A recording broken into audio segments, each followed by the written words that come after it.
जो आप इस वक्त अपनी स्क्रीन्स पर देख पा रहे हैं वो GNIDA के डिफॉल्टर बिल्डर्स की एक लिस्ट है। इसमें आपको इनके सभी ड्यूज के बारे में भी जानकारी मिल जाएगी। आप इस लिस्ट को पर्सनली देखना चाहते हैं तो आप ग्रेटर नोएडा अथॉरिटी.in पर जाकर इसे डाउनलोड करके भी देख सकते हैं। ये कुछ उन प्रॉब्लम्स में से एक है जो आपको नोएडा, ग्रेटर नोएडा के रीजन्स में देखने को सबसे ज्यादा मिलती है, और स्पेशली स्पोर्ट्स सिटीज जो हमारी सबसे फेवरेट जगह हो सकती थी, उनमें आपको ये प्रॉब्लम सबसे ज्यादा नोटिस करने को मिलेगी। और इस प्रॉब्लम का नाम है रजिस्ट्री की प्रॉब्लम। ये हो जाती है आपके मल्टीपल पेंडिंग ड्यूज को ना क्लियर करने की वजह से। और ऐसी ही कुछ प्रॉब्लम आपको सेक्टर 1 ग्रेटर नोएडा वेस्ट के अंदर भी देखने को मिलेगी, जो खुद एक स्पोर्ट्स सिटी सेक्टर है। यहाँ के जो मास्टर डेवलपर थे राइज ग्रुप, उनके पास 87 एकर्स का लैंड पार्सल था जो वो खुद डेवलप कर रहे थे, बट उसमें अभी भी डिलीवरीज नहीं हो पाई हैं, पोजेशन नहीं आया है, और इस वजह से अथॉरिटी के साथ उनकी कुछ प्रॉब्लम्स चल रही हैं। और इन्हीं प्रॉब्लम्स की वजह से sports city as a whole अभी भी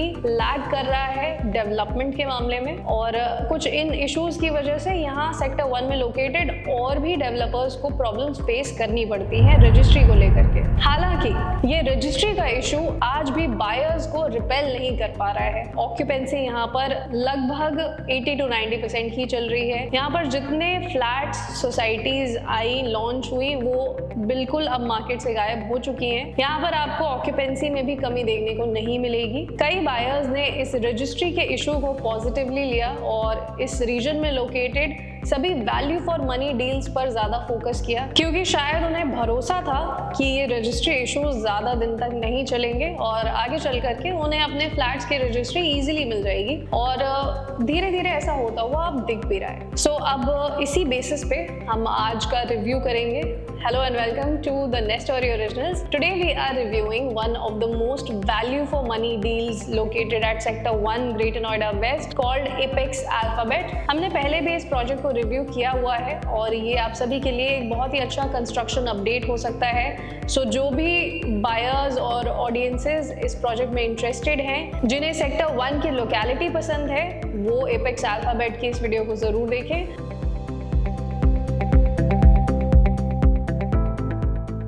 ये प्रोजेक्ट अपने पुराने नाम सोहो मिस्टी हाइट से जाना जाता था, जो 2014 में शुरू हुआ था। As per RERA it was launched in the year 2016 and its declared date of completion was 2020, but because of some partnership related issues this project couldn't go through. ये प्रोजेक्ट NCLT में जा चुका था और उसके बाद इसे एपेक्स ग्रुप ने टेक ओवर किया और अपनी कंस्ट्रक्शन शुरू कर दी। एपेक्स ग्रुप पहले भी ऐसे कई टेक ओवर किए हुए प्रोजेक्ट्स पर काम कर चुके हैं। Apex has been in the industry for almost last 3 decades. Under the leadership of Mr. Satnam Singh Sachdeva, they have delivered more than 25 projects of different sizes across Delhi and NCR. Mr. Satnam Sachdeva का track record काफी लंबा है. He is currently associated with 11 companies and is a director with a list of companies mentioned on the screen. इनके ongoing projects में से एक है Apex Kremlin, जो सिद्धार्थ विहार में located है, और Apex the Rio, जो एक luxury category का project है जो इंदिरापुरम में लोकेटेड है। कंस्ट्रक्शन क्वालिटी इनके हर प्रोजेक्ट के साथ अच्छी ही होती जा रही है, so you can be rest assured of that. Delivery timelines पे आपको थोड़ा सा ध्यान देना हो सकता है। लैंड ड्यूज और इश्यूज के मामले में फुली पेड अप लैंड यहाँ पर है या नहीं, ये सब चीजें भी आपको इनके हर प्रोजेक्ट के साथ वेरी करती हुई मिलेंगी। ओवरऑल इनकी इमेज फिलहाल अच्छी चल रही है मार्केट में। They are delivering reasonable and decent projects.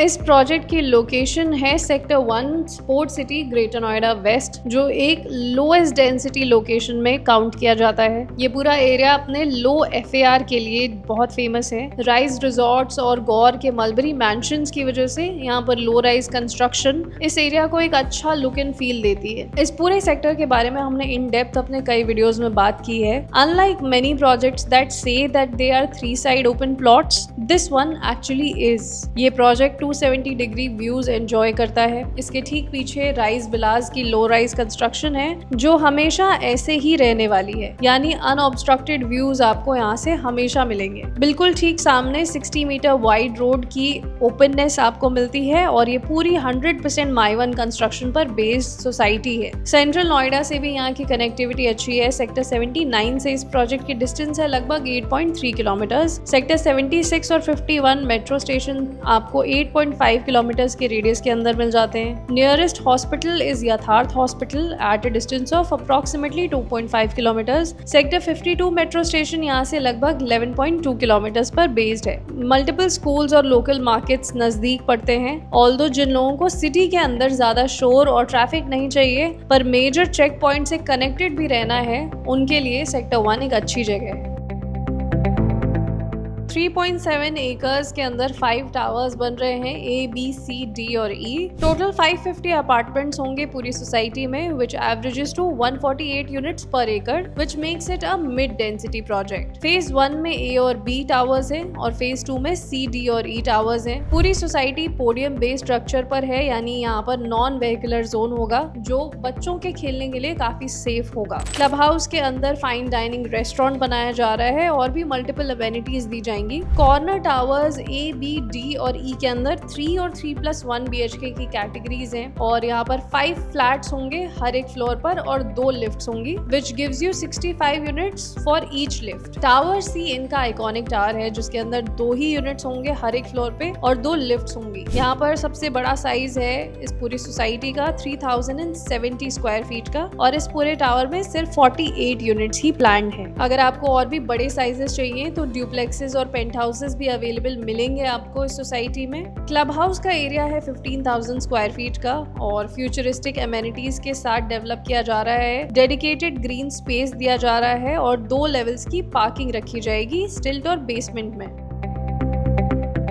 Specifications देखें तो property units are large with sizes ranging from 1237 square feet to 1987 square feet for a 3 BHK flat to 3070 square feet for a 4 BHK flat. सबसे पहला 3 BHK का compact size आ जाता है 1237 square feet का, जिसके अंदर आपको ये सभी मेंशन्ड कारपेट, बालकनी, एक्सटर्नल और कॉमन एरियाज मिल जाते हैं। Then comes the decent size 3 BHK option which is 1445 square feet. उसके बाद है आपका एक और 3 BHK का ऑप्शन 1629 स्क्वायर फीट का and lastly the biggest size in 3 BHK here is 1987 square feet. और सबसे लास्ट में आपको मिलता है 4 BHK का ऑप्शन जो है 3070 स्क्वायर फीट का 4 BHK ऑप्शन, जो इनफैक्ट पूरे नोएडा एक्सटेंशन में भी one of the biggest sizes में काउंट होता है।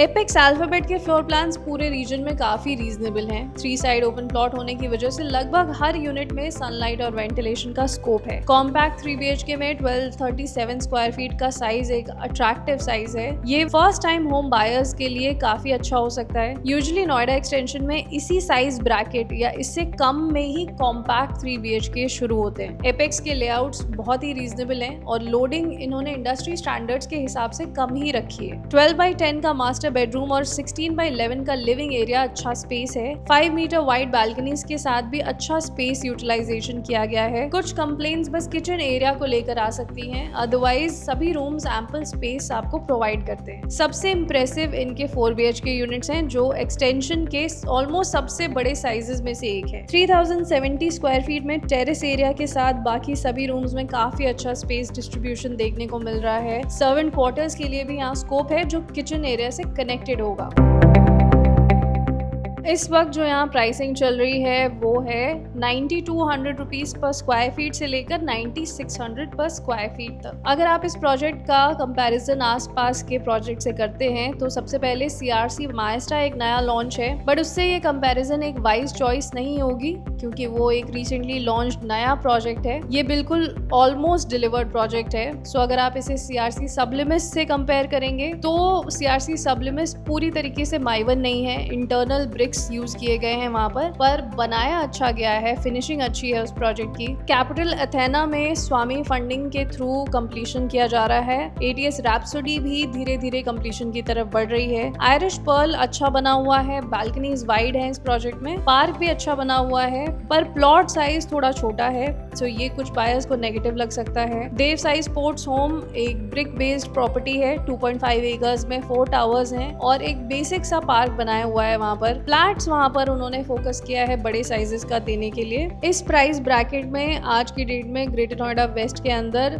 नए प्रोजेक्ट्स लॉन्च हो रहे हैं जिनका पोजेशन डेट आने वाले 3 से 5 सालों में होने वाला है। उसमें ये अगर ready to move in property आपको मिल रही है एक अच्छी शांत लोकेशन पर तो आप इसे डेफिनेटली कंसिडर कर सकते हैं।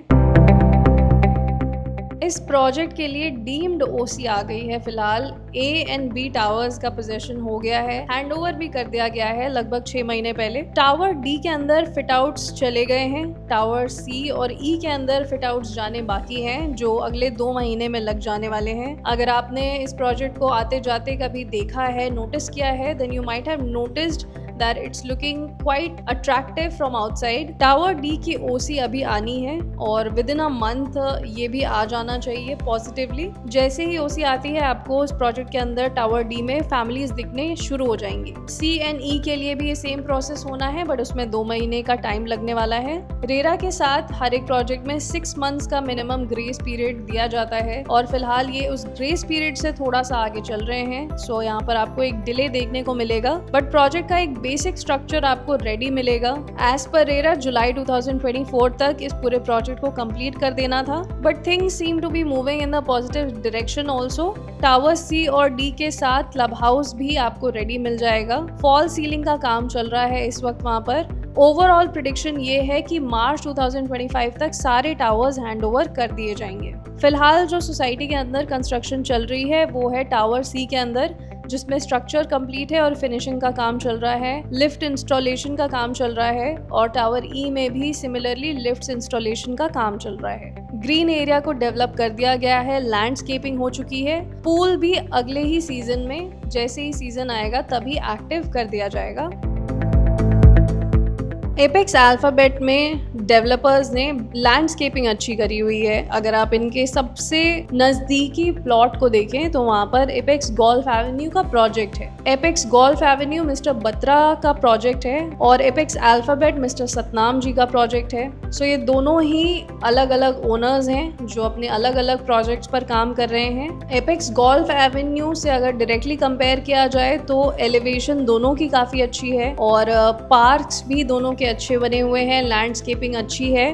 बस अल्फाबेट की आपको लॉबीज हो सकता है ज़्यादा इम्प्रेस करें और लेआउट्स आपको अल्फाबेट के अंदर ज़्यादा रीजनेबल लग सकते हैं। सिंस एपेक्स अल्फाबेट एक कॉर्नर प्लॉट भी पड़ जाता है तो इस प्रोजेक्ट को 3 साइड ओपननेस और अनऑब्स्ट्रक्टेड व्यूज का फायदा मिलता है। अल्फाबेट के ठीक सामने अथॉरिटी का एक पार्क भी आने वाला है जिसके अंदर 75 मीटर का ग्रीन पैच होगा। अथॉरिटी के नॉर्म्स के हिसाब से जब यहाँ पूरी ऑक्यूपेंसी आ जाएगी तो जिस भी प्रोजेक्ट के सामने कोई पार्क होता है अथॉरिटी उस डेवलपर को ही वो पार्क मेंटेन करने के लिए दे देती है। सो चांसेस यही हैं कि आगे जो भी ग्रीन एरिया आएगा उसे आगे चलकर एपेक्स अल्फाबेट ही मेंटेन करेगी। सोसाइटी के बैक साइड देखें तो वहाँ पर राइज की लो राइज कंस्ट्रक्शन है और रोड के ठीक उस पार नर्सरीज हैं और छोटे मोटे मार्केट्स हैं। गौर चौक से ये डिस्टेंस काफ़ी कम रहती है और जो लोग गौर सिटी के रेगुलर हसल एंड बसल में नहीं जाना चाहते और उन्हें थोड़ी शांति चाहिए शहर के अंदर